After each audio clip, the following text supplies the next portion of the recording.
Good morning, Vital Ones! I thought that I would come on here really quickly and talk about acid reflux or GERD or heartburn because it's holiday season and this is very prevalent during the holiday season. In fact, 60 million Americans suffer with some type of acid reflux at least one time per month. So I thought that this would be a great time to discuss it with you. So you know who I am. I'm Dr. Sam Price. I'm a licensed naturopathic physician. I'm an expert in natural medicine. Through my Facebook Lives, my concierge medical practice, my #1 best-selling book, my live events like Vital the Experience, I help you bridge conventional and alternative medicine to transform your illness into wellness. So what exactly is acid reflux? So you've heard, or maybe you haven't heard of the term gastroesophageal reflux disease, GERD. Some of you guys have been diagnosed with it and some of you guys don't even know you have it. So let me explain. So in your stomach, you have your stomach down here and then you have your esophagus right here, okay? And your stomach's down here. As we eat, the food goes down and it drops into the stomach. In the stomach, we have acid that helps to break down the food. What happens in acid reflux or gastroesophageal reflux disease is that you have a lower esophageal sphincter. It's like a valve. It's supposed to be one way. So the food goes in and it goes into the stomach and it's not supposed to be able to come back up. In acid reflux or GERD, what happens is the lower esophageal sphincter loosens and the valve doesn't work properly. So then you have food coming back up and it burns because now it's mixed with the acid. So it burns your esophagus. Another symptom that you'll feel is you'll feel heartburn, right? Because the acid is churning right here in the chest part because it's come up. So some of the symptoms of acid reflux are also, you'll have an erosion of the teeth. Some people have erosion of the teeth. Some people feel a really sour taste in the back of their throat. Some people have a chronic cough. And so I want you guys to know that sometimes that's a symptom of actually having acid reflux.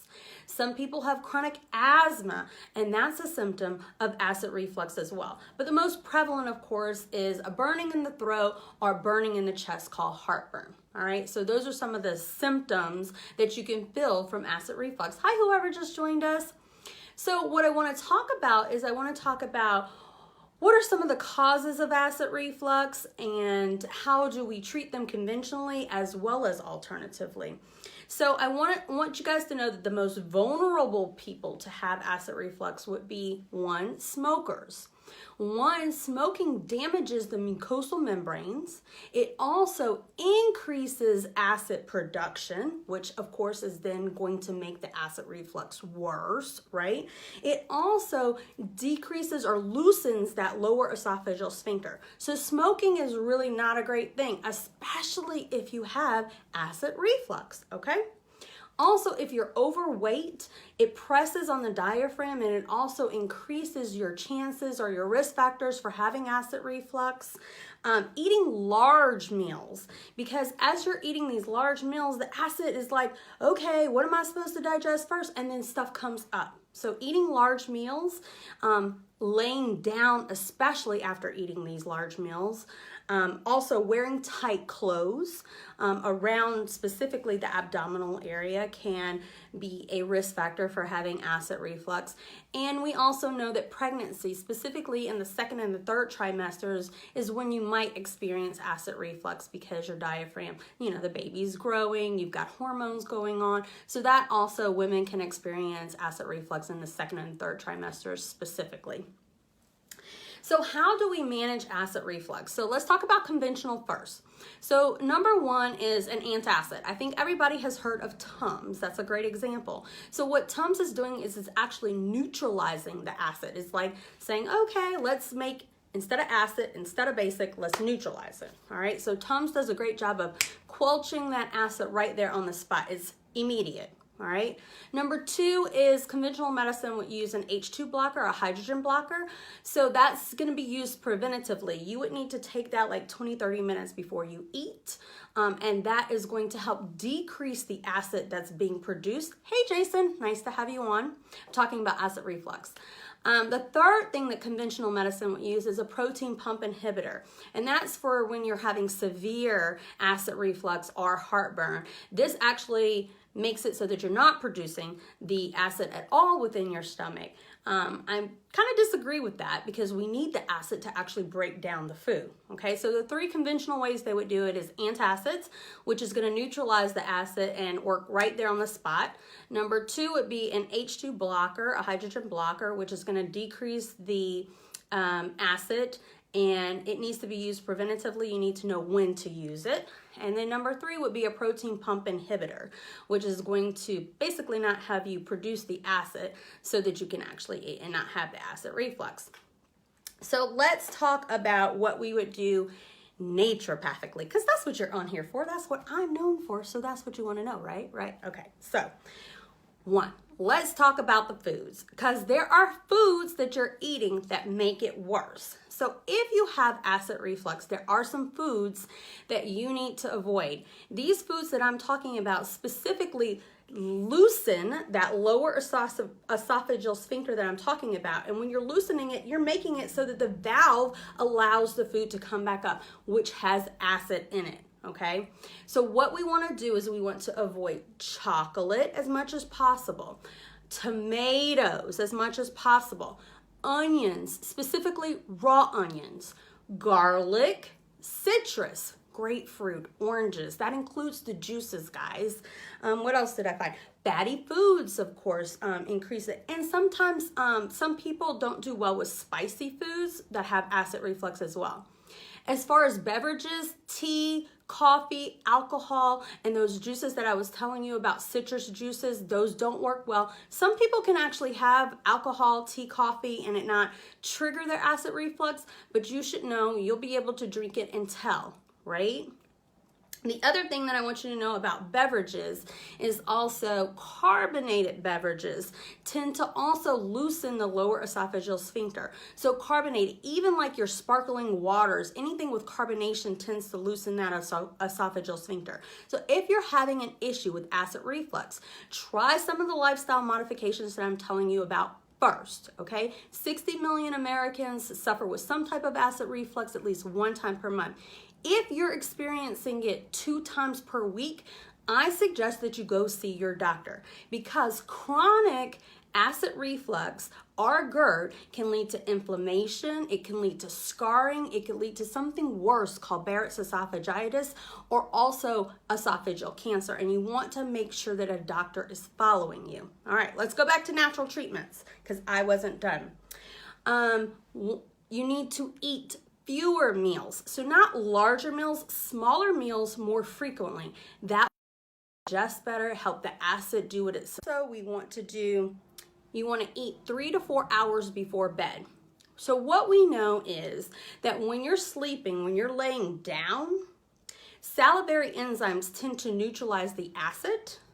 And what happens is when you're laying down, it can't do that. The acid kind of sits in your esophagus, right?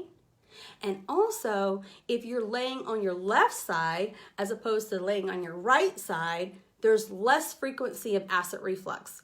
So if you suffer with acid reflux, we want you to lay on your left side. We want you to eat at least 3 to 4 hours before going to bed so that you have a chance for the acid to actually digest your food.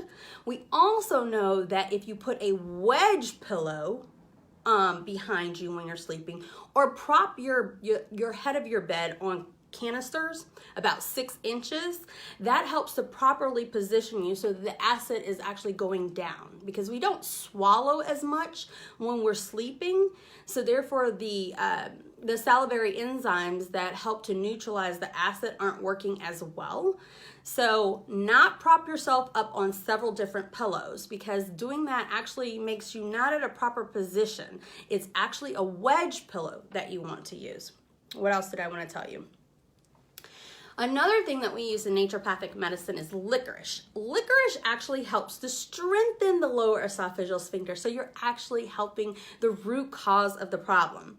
Now, please, please, please see a naturopathic physician and don't try this at home, because licorice will also raise your blood pressure. And there is a form called deglycerized licorice that we can give you if you have high blood pressure. But even if you don't have high blood pressure and you're taking licorice, you still need to be monitored to make sure that your blood pressure does not raise over time. Okay? So that's one of the therapies that we use in naturopathic medicine to help with acid reflux. So I did want to talk about, and this came up in another Facebook group that I'm a part of, there is something called hypochlorhydria and hyperchlorhydria. So what we've been talking about is where the acid is coming up and it's hyperchlorhydria, meaning too much acid, right? There is something called hypochlorhydria, which means that you don't have enough acid producing that actually allows you to digest and do what it's supposed to be doing. So I always have my patients do a really simple at-home test. You're going to take a half a teaspoon of baking soda in cold water first thing in the morning. Before you eat, before you do anything, you're going to drink that. And then you're going to wait 3 to 5 minutes, no more than 5 minutes. And if it takes you longer than 3 minutes or anything over 3 minutes to actually belch or to burp, that means that you have low stomach acid. That's hypochlorhydria. It's different from the things that we've been talking about. If you belch within 2 to 3 minutes, that means that your acid level in your stomach is normal and we don't have a problem. Frequent and early belching means that you have too much acid, and that's what we've been talking about.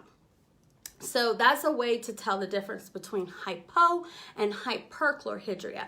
If you've got low stomach acid, you can also have experience of bloating, indigestion, not feeling great after you eat. So that's also a problem, but it's different from having too much acid in your stomach, okay? And we give betaine HCl for that. So we're actually going to give an acid for that.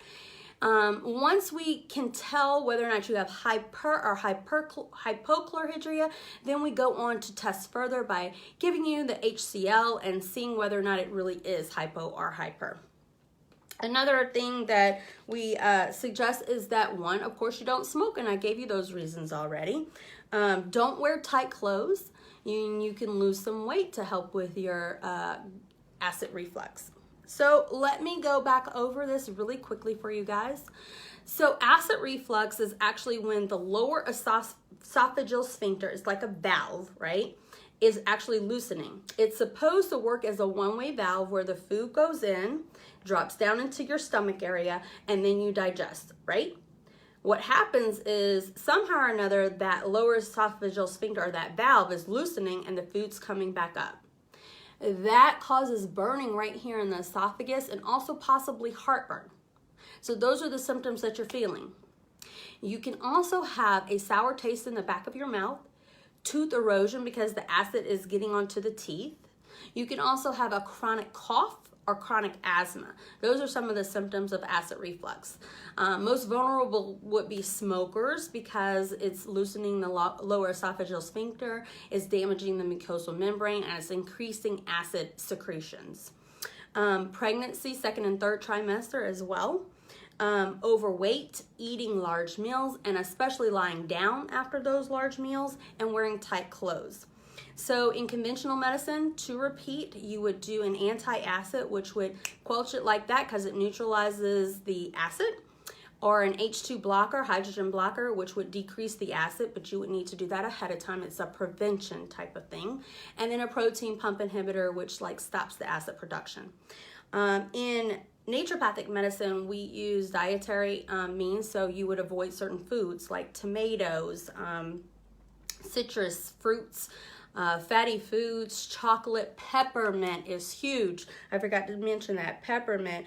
Beverages like alcohol, those citrus fruit juices and things, and carbonated beverages, coffee and tea as well. We would give licorice, but only if you don't have high blood pressure. Otherwise, we give you deglycerized licorice. That helps to strengthen the lower esophageal sphincter. Betaine HCl if you have hypochlorhydria, low stomach acid.